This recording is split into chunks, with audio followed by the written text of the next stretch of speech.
Hello, my untitled heroes! Today, I'll be teaching you how to draw a beautiful woman. So, I don't know how this works. First, we start by making a circle, for the head. And like that.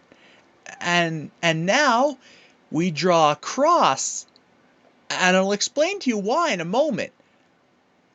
Okay, so first, we'll start by making some eyes like this, and this,